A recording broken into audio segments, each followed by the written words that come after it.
So, Seminar 3B. Well, Kenny Boy's still rambling on about dinosaurs. Seriously, I would just want to tell him to... Get the fuck out! No. I want to tell him to... Go fuck yourself! Not that either. Now wait here a second. Audio Demon. So, how can I help you? You're supposed to be nice to our guests. Keep it up and I'll replace all your current audio clips with My Little Pony and the Care Bears. Ooh, drama. Angel, please rein in Demon while we do the intro so we can get this thing going.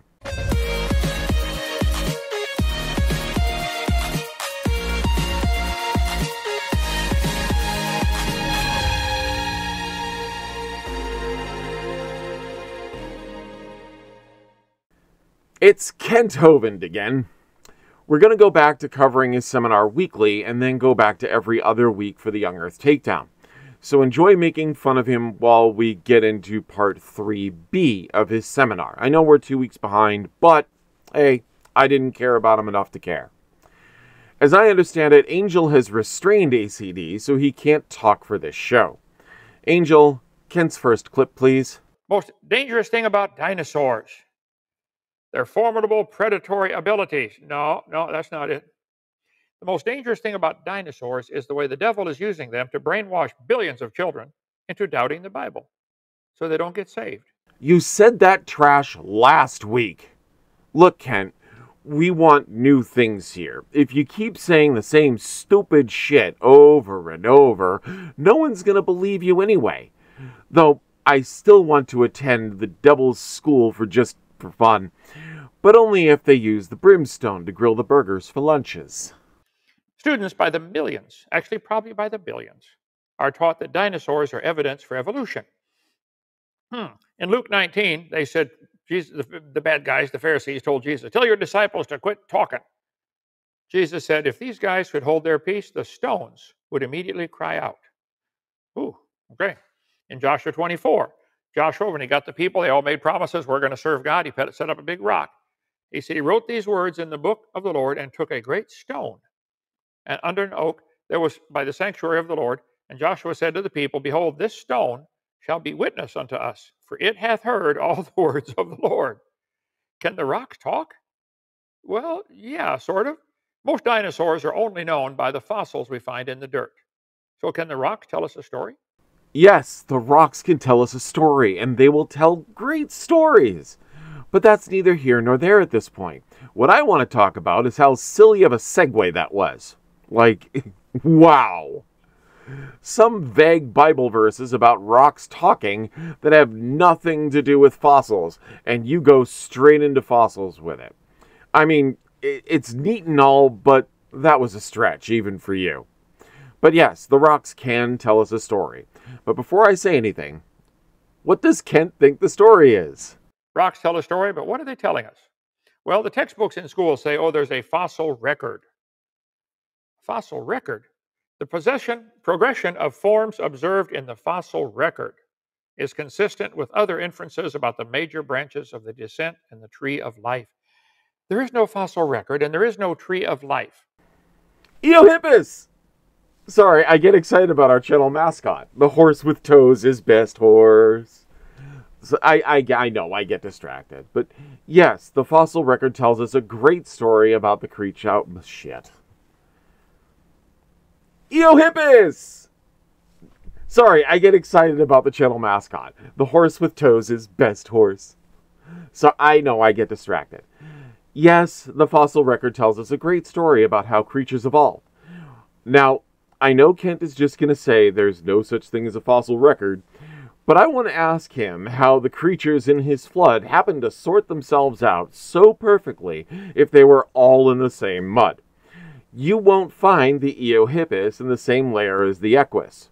You won't find a Tyrannosaurus in the same layer as the Brontosaurus. But these layers of rock exist. You won't find a human in the same layer as any dinosaur, in fact. So the fossil record is there, and the record disproves his claim. Show me one rabbit fossil in the same layer as a brachiosaur, and I will convert on the spot. But you won't. The fossil record is there. It does exist. Just because you want to bash your head into the Bible doesn't mean the Bible is true or the earth is 6,000 years old. Stop being stupid, Kent. Fossil evidence of evolution. Really? Look, arranging animals in some sort of order is not evidence that one evolved into the other. They just arranged them in a particular order. That doesn't mean anything. You could arrange all kinds of things any way you want. You could put the chicken next to the frog. Yeah, that proved it. Turned to a frog. How do fossils provide evidence for evolution? They don't. But here's what the textbook says. Fossils provide physical records of organisms that are not alive today. Now, that one I agree with. This is a physical record of a fish, and he is dead. Kent has no idea what the fossil record actually is, and this proves it. I doubt he has done even the most rudimentary ounce of research on what the geological column or the fossil record is, other than bone rocks and ground go brrr. We did not arrange the fossils the way we wanted to, Kent. Fossils are arranged in the order we find them in the fucking dirt. We don't arbitrarily stick things where we want. The more Kent speaks, the less I want to take him seriously, even though I don't really take him seriously at this point. But, I mean, it's at the point I don't even want to remotely debate him. Please, have something decent for me to reply to. Fossils are also are evidence of the rate of evolutionary change. Now, right there, whoever wrote this article, you are lying or stupid, okay? This is not true. You find a fossil, all you could prove is it died. You can't prove it had any children. You sure can't prove it had children that were different. Then they say fossils in intermediate stages between species and their ancestors give clear evidence for evolution. I am going to restrain myself from responding to the first part. Calling people liars from a state of total ignorance. Now, intermediate stages. We have plenty of evidence in the geological column of intermediate stages. Kent posted a few, starting with the fossilized Eohippus and leading to the modern Equus. We can follow the entire line from one species to the next, to the next, to the next. We are an example of a creature that in the past had intermediate species. In the geological column, we have found from the Pliopithecus up to the Australopithecus and advanced Australopithecus, Homo erectus, early Homo sapiens, to the Rhodesian man, Neanderthal, Cro-Magnon man, and the modern Homo sapiens we see today. We have fossil records of all these appearing over time in the geological column, stage by stage, all found in the ground. Now, if Kent wants to say all these all existed over just the past 4,000 years, I would love to see him explain at some point how these are perfectly distributed in order in the layers of material every time we find them. Kent would need to explain how all these species of human were able to exist above the KPG barrier in the column which distinguishes the layer between the dinosaurs below the barrier that he thinks were on the ark and humanity we see above that same barrier, but not the other way around. Then I would like to ask Kent if Noah was a solo man or one of the other intermediate species. Then they say fossils of feathered dinosaurs found in China. There are no feathered dinosaurs. This is real stupid. You and the flat earthers need to get together and have a party and celebrate each other on how dumb you are, okay? I swear, Angel, the amount of nuh-uh he keeps barfing out without any evidence to back up his silliness is astounding. Yes, we did find feathered dinosaurs. The ones in China that were found are called the Wulong bohensis, or the dancing dragon. It was small, couldn't fly. The Etranus huali, I'm probably butchering these names, but it's an ancestor of the T-Rex covered head to toe in downy feathers. And literally almost 50 in total were discovered. Kent, just because you don't like it doesn't mean it didn't happen. From here, it's a huge bit of nuh-uh, where Kent just looks at one thing or another in evolution and the fossil record from whales to horses and back again, with an incredulously naive hand-wave dismissal, saying it never happened without knowing a single thing about how these happen or why scientists say what they say. He's like a 6-year-old kid in the playground yelling, "But my sky daddy said," over and over like it's a fact. I'm so sick of him doing the cows come from cows and why can't we change right now into something else shtick. I still say that when I hit 2,000 subscribers, I will drive out to Kent's Dinosaur Adventureland with a GoPro hidden somewhere in my costume just to record a tour. I wonder if he's going to recognize me. Could be funny. Help me get there by subscribing and sharing. Shameless plug. But here, National Geographic says, no human being has ever seen a live dinosaur. Wait. How could they possibly know that? Is that a statement of faith or a statement of science? Is it possible for an author of this article to say, nobody's ever seen a live dinosaur? Did he talk to everybody that ever lived all through history? Hi, Kent. So we do technically live with dinosaurs today, just avian dinosaurs. Non-avian dinosaurs went extinct during the mass extinction event at the end of the Cretaceous some 66 to 65 million years ago. No non-avian dinosaurs or extant species that descended from them are alive today. Oh shit, hey there! That was a friend of the channel, Godfather Time. He's one of our dinosaur friends, and he evidently likes lifting weights. A lot. Both of them are correct. Kent less so, but the birds today are actually descendant from the non-avian dinosaurs we find in the fossil record. We just don't refer to birds as dinosaurs nowadays. So what National Geographic is talking about is the ancient dinosaurs we find in the fossil record, and how in the geological column Kent has a hate boner for.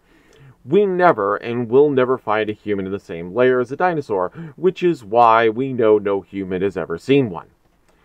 So in that sense, we have gotten information from the entirety of the human race in that they have never seen a live dinosaur.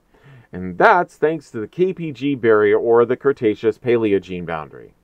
I bet he was smart enough at 600 years old to know, I don't have to bring the biggest ones I can find. Bring babies. Just be sure to get a pink one and a blue one. That'll be important later, okay? I like this artwork here. Good luck breeding those lions. Only in San Francisco. Okay. Why would you bring babies? Well, they're smaller. That's one reason to bring them. Take up less room. The biggest dinosaur egg ever found is smaller than a football. I don't know if you can bring 2 eggs or not. Can you tell by looking at it if it's male or female? Maybe they're... Never mind. Okay. Great dinosaur egg hunt. Biggest dinosaur egg, smaller than a football. You bring babies because they weigh less, they eat less, and therefore they poop less, okay? They sleep a lot more, and they're tougher. You know, kids can fall down and bounce and get up and keep running. Adults fall down and break or lay there for a while, okay? Plus, after the flood, they're going to live longer to produce more babies, and that's why you're bringing them. Taking babies on the ark does not help.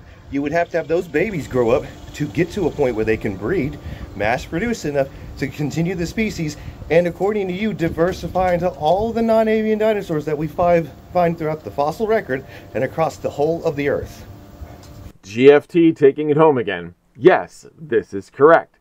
Since Kent seems to think that dinosaurs lived with humans and they were on the ark, they would have had to breed extensively to the populations we see in the fossil record. And since there are humans in the fossil record, with dinosaurs way underneath them, Kent would have to think that the dinosaurs bred up to the populations we see all throughout the fossil record and after the flood.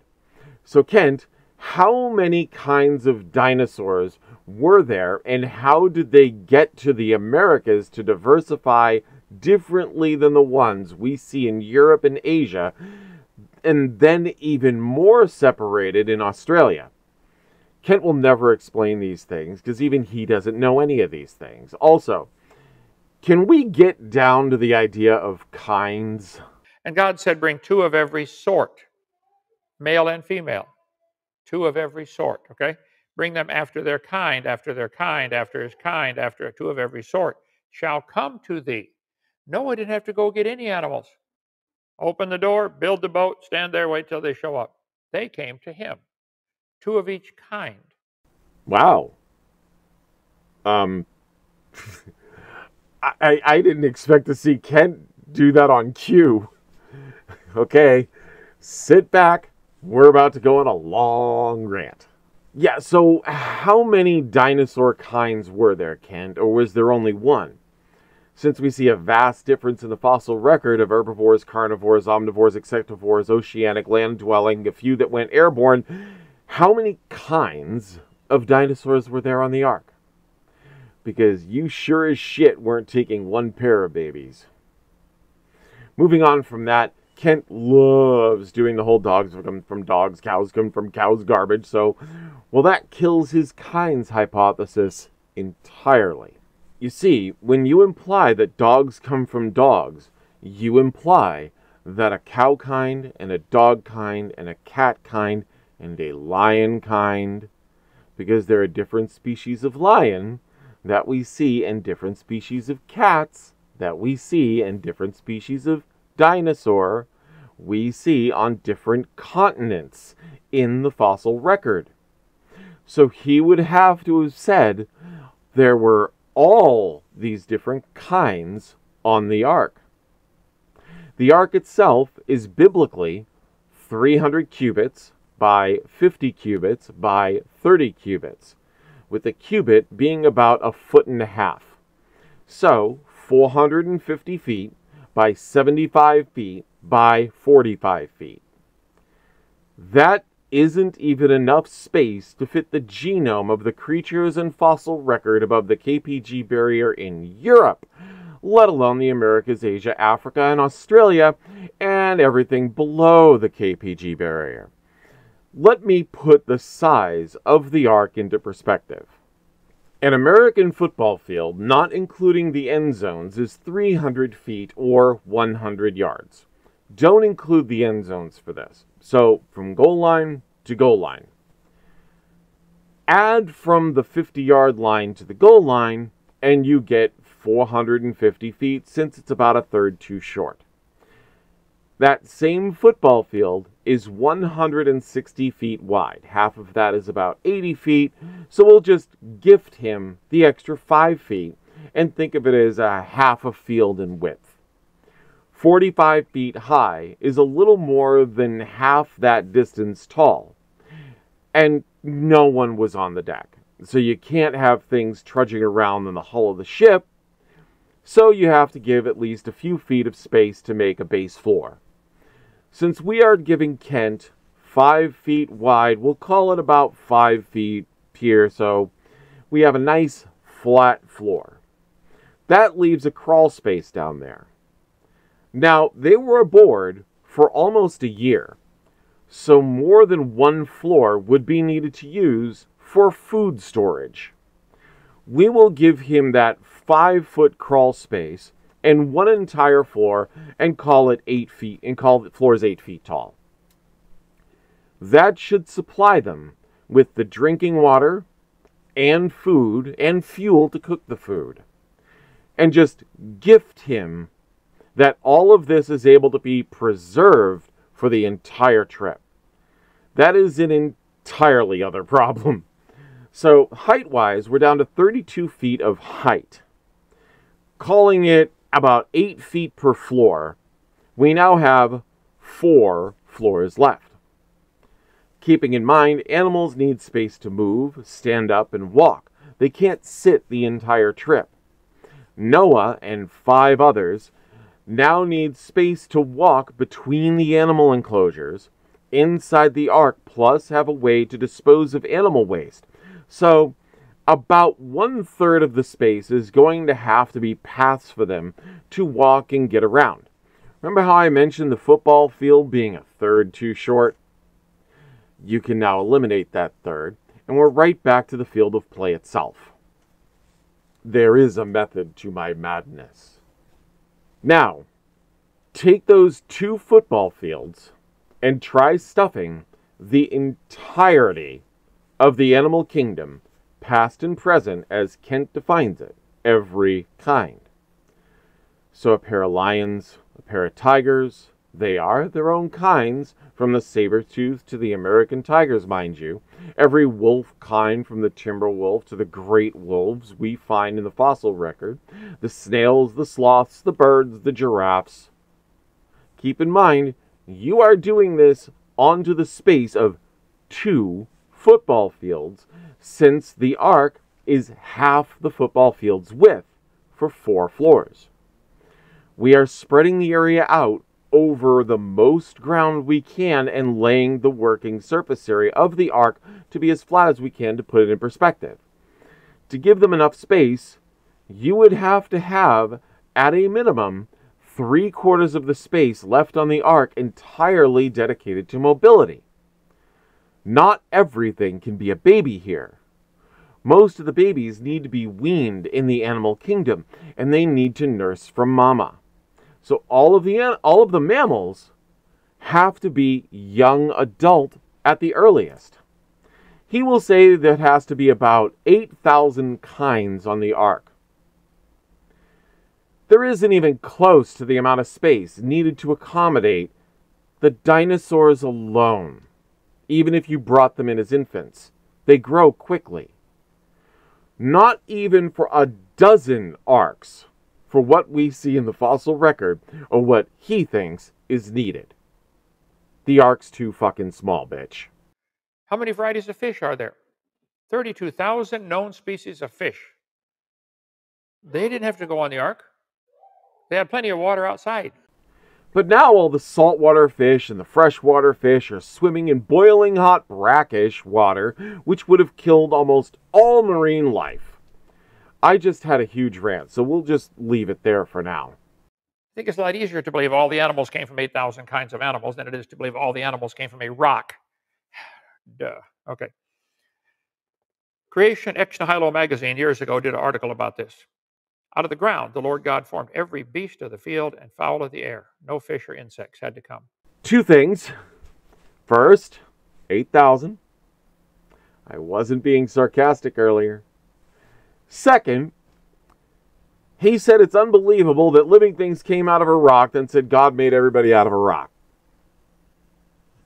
Just saying. Saying to a stock, thou art my father, to a stone, thou hast brought me forth.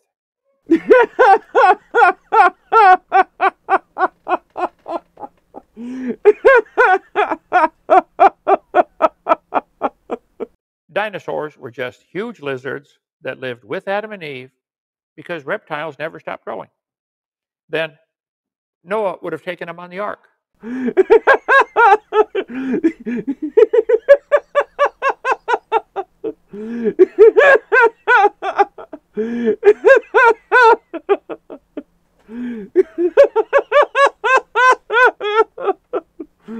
Godfather time! Please respond to him. I can't. I just can't.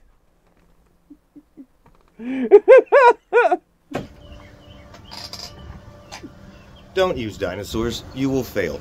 Non-avian dinosaurs and humans were separated by 66 to 60 million years ago.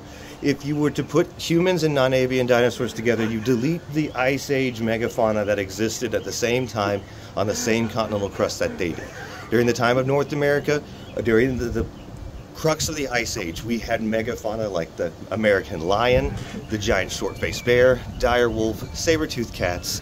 We had the American cheetah. During the Cretaceous period, we had T-Rex, we had Deinonychus, we had Triceratops. During the Jurassic, we had Allosaurus and Stegosaurus, Diplodocus, and Brontosaurus. These animals did not exist at the same time, and if they did, we would find them in the same rock layer as they would find, according to Kent and his massive global flood. Thank you. I can't. I am Corsi. This is a fluffy atheist. Thanks to GFT for the visit. Hit the like and sub button. Fuck it, just point and laugh with me. We're good either way.